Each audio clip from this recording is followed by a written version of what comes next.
Nobody talks about how crippling self doubt can become if you leave it unchecked. At least it has been for me.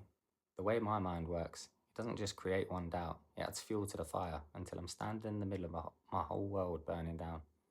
I think everybody experiences self doubt at some point, but when it questions absolutely everything, it becomes a prison.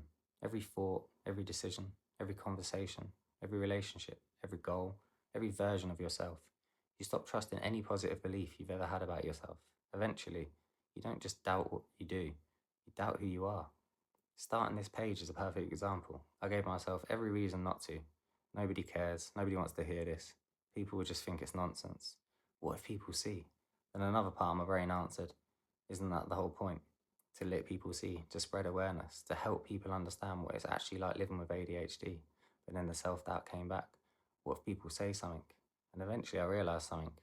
When you've lived with as much self doubt and self criticism as I have, you have to ask yourself, what can anybody possibly say to me that's worse than what I've already said to myself? Because self doubt didn't just affect my thoughts, it affected my life. It made me hesitate, question every decision, talk myself out of opportunities, push people away before they could leave, believe everyone would eventually hate me, stay silent when I wanted to speak, convince myself not to try, before anyone else had the chance to tell me no.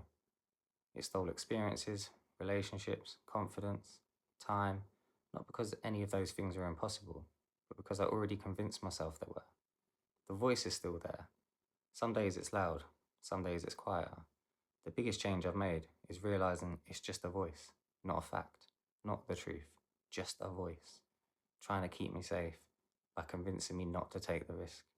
And every time I choose to do it anyway, that voice loses a little bit more power. Not because I've stopped doubting myself, because I've stopped believing everything my self doubt tells me.